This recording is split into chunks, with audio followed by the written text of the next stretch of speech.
Well, it's a great deal for Israel and it's a great deal for everybody. যার ভরসায় এতদিন গাজায় তাণ্ডব চালিয়েছেন নেতানিয়াহু, এবার সেই ডোনাল্ড ট্রাম্পই দখলদার প্রধানমন্ত্রীকে চরম অপমান করলেন। এখানেই সীমাবদ্ধ ছিলেন না মার্কিন প্রেসিডেন্ট। নিজের মতের সাথে একমত না হওয়ায় নেতানিয়াহুকে বর্গীয় শব্দের গালিও দিয়েছেন তিনি।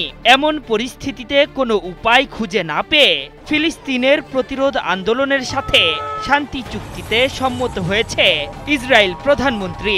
ট্রাম্পের মতে ইসরায়েল আরব জাতি ও বিশ্বের মুসলমানদের জন্য এটা দৃষ্টান্তমূলক চুক্তি হতে যাচ্ছে। মার্কিন সংবাদ মাধ্যম এক্সিওস জানিয়েছে, ফিলিস্তিনে শান্তি ফেরাতে পবিত্র ভূখণ্ডের সশস্ত্র গোষ্ঠীকে ২০টি প্রস্তাব দিয়েছিলেন ট্রাম্প।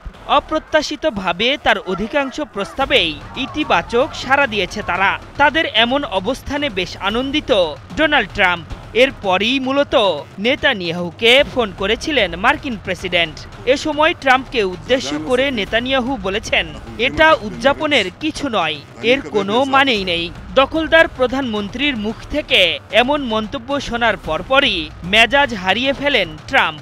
এরপরই বর্গীয় গালি দিয়ে তিনি বলেছেন, আমি জানি না তুমি সবসময় এত নেতিবাচক কেন, এটা তোমারই জয়, এটা মেনে নাও। ট্রাম্পের প্রস্তাবের পরপরই জিম্মি ইসরায়েলি নাগরিকদের ফেরত দিতে উদ্যত হয়েছে গাজার শাসক গোষ্ঠী। তবে গাজা থেকে ইসরায়েল পুরোপুরি সেনা প্রত্যাহার না করা পর্যন্ত তারা নিরস্ত্র হবে না বলেও ট্রাম্পকে জানিয়ে দিয়েছে প্রতিরোধ যোদ্ধারা।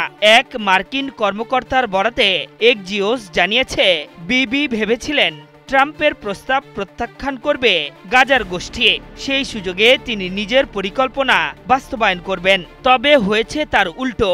শান্তি ফেরাতে প্রতিরোধ গোষ্ঠীর পাশে দাঁড়িয়ে যে কোনো মূল্যে নেতানিয়াহুকে শান্তি চুক্তিতে রাজি করাতে চেয়েছিলেন ট্রাম্প, এবং শেষ পর্যন্ত মার্কিন প্রেসিডেন্ট তাতে সফল হয়েছেন। বিশ্লেষকরা বলছেন, গাজা যুদ্ধের দায় কিছুতেই নিতে রাজি নয় যুক্তরাষ্ট্র।